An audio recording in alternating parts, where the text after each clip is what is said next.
अस्सलाम वालेकुम, मैं हूं अली रहमान और आप देख रहे हैं ट्यूटोरियल्स टाउन। आज की क्लास में हम इन डिज़ाइन का जो एक मेन एलिमेंट है, मेन कंपोनेंट है, एक इम्पॉर्टेंट एलिमेंट है, वो है फ्रेम्स, क्योंकि एक लेआउटिंग एंड फॉर्मेटिंग का सॉफ्टवेयर है। तो फ्रेम्स को आप किस तरह से इन डिज़ाइन में यूज़ करते हो, उसको बनाते हैं, ये हम आज की क्लास में देखेंगे। तो चलते हैं सॉफ्टवेयर पे और देखते हैं कि फ्रेम्स से किस तरह से काम करते हैं। और अभी तक अगर आपने चैनल को सब्सक्राइब नहीं किया तो सब्सक्राइब कर लीजिए और बेल आइकन को हिट कर लीजिए ताकि आपको मेरी नई आने वाली जो वीडियोस हैं वो मिल सके। फ्रेम्स आपके इन डिज़ाइन का एक बहुत इंपॉर्टेंट एलिमेंट है, क्योंकि ये लेआउटिंग एंड फॉर्मेटिंग का सॉफ्टवेयर है। तो इसमें जो भी काम हम करते हैं वो फ्रेमिंग का करते हैं। हमने पाइपलाइन, जो प्रोजेक्ट पाइपलाइन वाली क्लास थी, वीडियो थी, उसमें हमने देखा था। अगर वो वीडियो अभी तक आपने नहीं देखी है तो डिस्क्रिप्शन में उसका लिंक है और ये ऊपर भी लिंक आ रहा है, आप यहाँ से जाके उस वीडियो को देख सकते हैं। सो प्रोजेक्ट पाइपलाइन में मैंने आपको जो इम्प्लीमेंटेशन वाला पार्ट था उसमें मैंने आपको समझाया था कि आपका सबसे पहला प्रोसेस होता है डॉक्यूमेंट सेटअप, जो हम लास्ट वीडियो में देख चुके हैं। उसके बाद जब आपके सामने एक डॉक्यूमेंट होता है तो आपको उसमें सबसे पहला काम फ्रेमिंग करनी होती है। तो फ्रेम्स इन डिज़ाइन में आप किस तरह से ड्रॉ करते हैं वो हम देखते हैं। तो सबसे पहले यहाँ पर ये फ्रेम टूल है जिसपे ये कुछ ऐसे क्रॉस बना हुआ नज़र आ रहा है। आप इसको होल्ड करके रखेंगे तो यहाँ पर मज़ीद और भी कुछ टूल्स आपको सामने नज़र आएंगे। आप जो भी जिस टाइप का भी आप फ्रेम ड्रॉ करना चाहते हैं वो आप यहाँ से फ्रेम ड्रॉ कर सकते हैं। सो मोस्टली जो आपके केसेस होते हैं उसमें हम रेक्टेंगुलर फ्रेम से ही काम करते हैं। तो मैं यहाँ भी रेक्टेंगुलर फ्रेम को चूज़ कर लेता हूँ और कंट्रोल स्पेस बार प्रेस करके मैंने अपना जो भी डॉक्यूमेंट था उसको जूम कर लिया और स्पेस बार प्रेस करके आप अपना जो भी डॉक्यूमेंट है उसको नेविगेट कर सकते हैं। ओके, अगर आपको एक रैंडम फ्रेम बनाना है, आपको नहीं पता कि किस साइज का फ्रेम चाहिए, बस आप चाहते हो इस पेज पे, इस पूरे पेज पे एक फ्रेम आ जाए, तो आप क्लिक करेंगे और ड्रैग कर देंगे अपने माउस कर्सर को और यहाँ पर एक फ्रेम बन जाएगा कुछ इस तरह से। नेक्स्ट, अगर आपको एक रेक्टेंगुलर फ्रेम बनाना है तो आप यहाँ से सिंपल क्लिक करेंगे और ये रेक्टेंगुलर फ्रेम बन जाएगा। अगर आपको स्क्वायर वाला फ्रेम बनाना है, ऐसी शेप जो आपके पास चारों साइड जिसकी इक्वल हो, तो आप शिफ्ट प्रेस करेंगे और यहाँ पर एक और आप फ्रेम ड्रॉ कर देंगे। फ्रेम ड्रॉ करने के बाद अगर आपको कोई कहता है या आपको खुद से ज़रूरत है कि आपको यहाँ पर एक फ्रेम बनाना है जिसका साइज 2x2 इंचेस हो, जैसे आपको कोई आप एडमिशन फॉर्म बना रहे हो, उस फॉर्म में एक तस्वीर लगाने की जगह होती है, मोस्टली वो 1x1 इंच या 1.5x1.5 इंचेस की रखी जाती है। तो अगर आपको उस साइज़ का उस पिक्चर को लगाने के लिए एक फ्रेम बनाना है तो आप एक प्रॉपर साइज़ पे कैसे फ्रेम बनाते हैं, आप सिंपल फ्रेम टूल से आप सिंपल क्लिक करेंगे तो यहाँ पे आपको साइज़ पूछ लेगा। और यहाँ पे अभी हमारा जो डिफ़ॉल्ट यूनिट है वो हमने डॉक्यूमेंट का सेट किया था मिलीमीटर, तो यहाँ पे मिलीमीटर का ऑप्शन आ रहा है। मैं यहाँ से इंचेस में रखना चाहता हूँ तो मैंने कहा 1.5। अगर आप यहाँ कुछ नहीं लिखेंगे तो मिलीमीटर में सेट हो जाएगा और 1.5 मिलीमीटर बहुत छोटा होता है, तो आप स्पेस देंगे और यहाँ पे IN लिखेंगे तो ये इंचेस में कन्वर्ट हो जाएगा। मैंने टैब प्रेस किया, दूसरी फील्ड में चला गया और फिर यहाँ पर अगेन 1.5 IN लिखा और ये वैल्यू आपको mm में नज़र आ रही है, बट ये 1.5 इंचेस इतने mm होता होगा। जैसे 1 मिनट में 60 सेकेंड्स होते हैं, तो आप 60 सेकेंड्स कह लें, 60 सेकेंड्स कह लें या 1 मिनट कह लें, एक ही बात होती है। मिनट बड़ा यूनिट होता है तो वो कम वैल्यू के साथ आता है और सेकंड छोटा यूनिट होता है, तो इसलिए आप उसको 60 वैल्यू बताते हो तब जाके वो 1 मिनट के बराबर होता है। तो सेम ये केस यहाँ पर भी है। मैं ओके करता हूँ तो यहाँ पर आपको 1.5 इंचेस बाय 1.5 इंचेस का एक फ्रेम मिल गया। अगर आपको किसी और स्टाइल के फ्रेम्स बनाने हैं तो मैं यहाँ से एलिप्स टूल सेलेक्ट कर लेता हूँ और यहाँ पर ही मैं अगर एलिप्टिकल फ्रेम बनाना है तो यहाँ से इस तरह से आप एलिप्स बना सकते हैं, इस तरह से एलिप्स बना सकते हैं। सिर्फ सिंपल आपको क्लिक करना है और ये शिफ्ट मैंने प्रेस किया तो एक सर्कुलर फ्रेम यहाँ पर बन रहा है। इसी तरह से आपके पास यहाँ पर पॉलीगोनल फ्रेम है, तो पॉलीगोनल फ्रेम बनाने के लिए आप बस क्लिक करेंगे और पॉलीगन बना देंगे। पॉलीगोनल शेप जो भी होती है वो आपकी ज़्यादा साइड्स वाली जो शेप होती है उसको हम कहते हैं। तो ये अभी आपके 6 साइड्स वाली शेप आपके सामने नज़र आ रही है, विच इज़ हेक्सागोनल शेप। अगर आप चाहते हैं इसकी साइड्स कम या ज़्यादा करनी है तो आप सिंपल क्लिक करेंगे और यहाँ पर आपसे उसके नंबर ऑफ साइड्स पूछ रहा है। सो मैंने यहाँ पे कर दिया कि मुझे पेंटागन शेप चाहिए या ट्राइंगल चाहिए, तो मैं ट्राइंगल के लिए 3 लिखकर और ओके कर देता हूँ, तो यहाँ पर ये ओके हो जाएगी, 3 साइड्स वाली आ गई।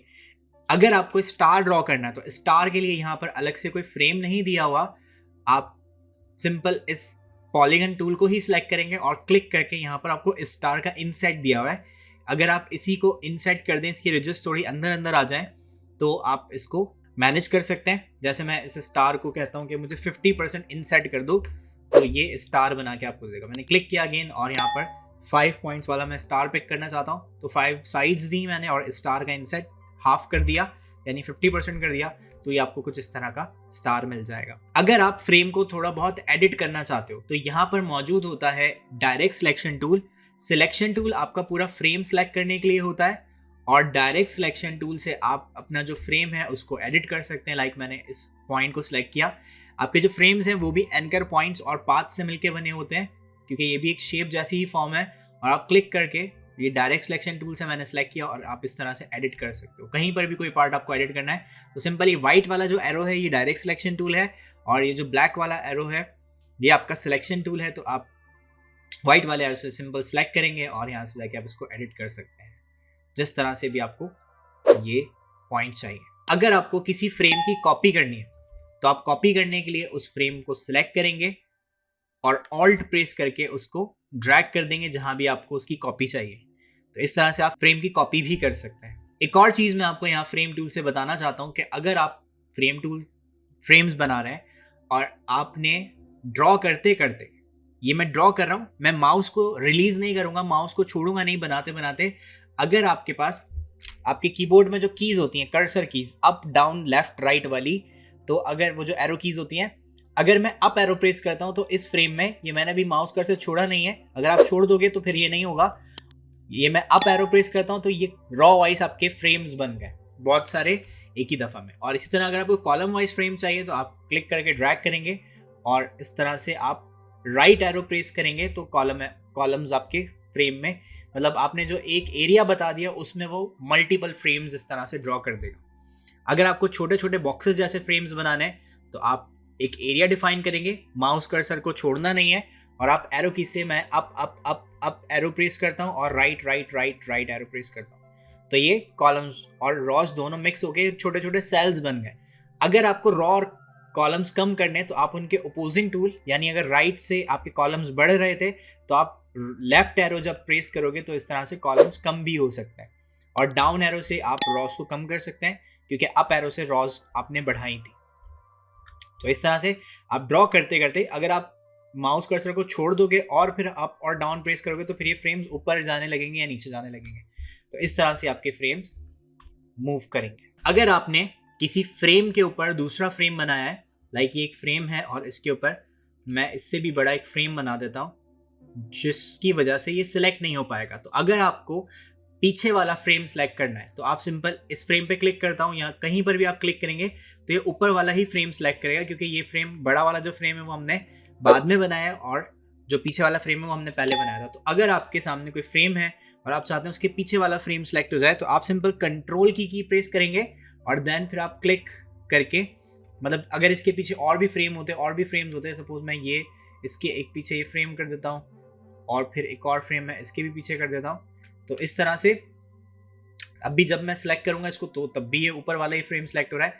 तो आप जैसे कंट्रोल प्रेस करके क्लिक करेंगे उसके पीछे वाला सिलेक्ट हो गया, फिर से कंट्रोल प्रेस करके मैंने क्लिक किया तो उसके पीछे जो था वो सिलेक्ट हो गया और फिर से कंट्रोल प्रेस करेंगे तो उसके भी पीछे वाला जो फ्रेम है वो सिलेक्ट हो जाएगा। तो आप इस तरह से अगर फ्रेम्स ओवरलैप कर रहे हैं तो आप फ्रेम इस तरह से एडजस्ट कर सकते हैं। सो यहाँ पर हम बात करते हैं, अगर आप एक कोई डॉक्यूमेंट देख रहे हो तो उसकी आप फ्रेमिंग किस तरह से करोगे।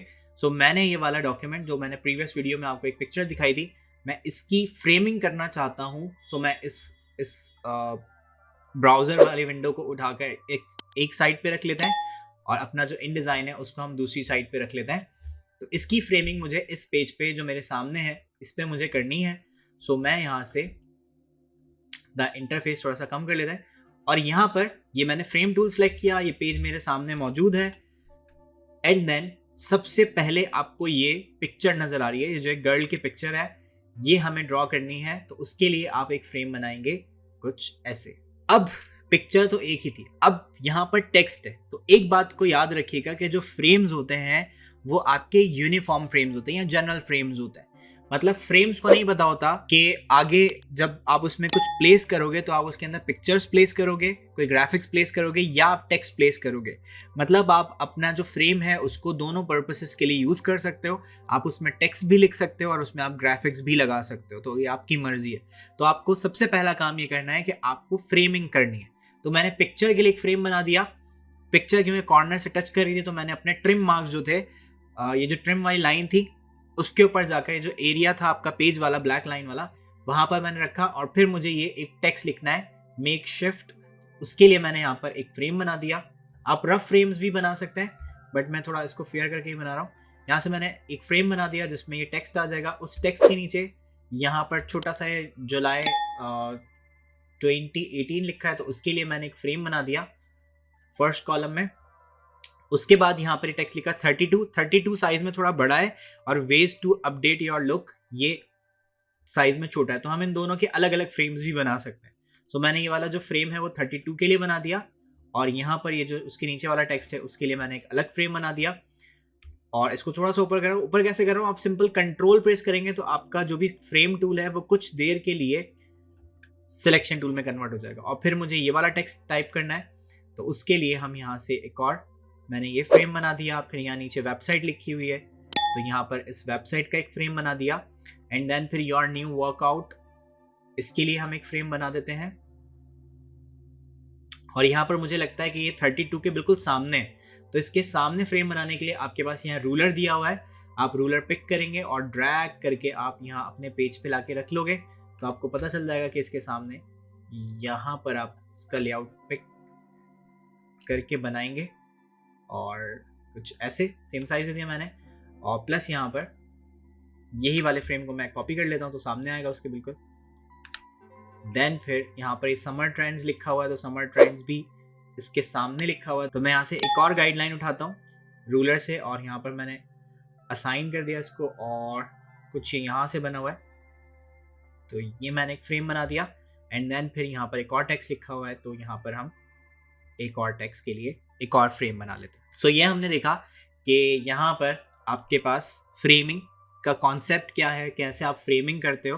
तो मैंने एक डॉक्यूमेंट की फ्रेमिंग करके आपको दिखाई है कि इस तरह से आप फ्रेम्स बनाते हो। सो ये थी आज की क्लास। होप आपको फ्रेम्स के बारे में बहुत अच्छे से पता चल गया होगा कि आप फ्रेम्स को किस तरह से यूज करते हो। अगर वीडियो अच्छी लगी तो वीडियो को लाइक कीजिए और चैनल को सब्सक्राइब कर लीजिएगा, बेल आइकन जरूर हिट कीजिएगा ताकि आपको मेरी नई आने वाली जो वीडियोस हैं उनके बारे में पता चल सके। तो मिलते हैं नेक्स्ट क्लास में, तब तक के लिए अल्लाह हाफिज।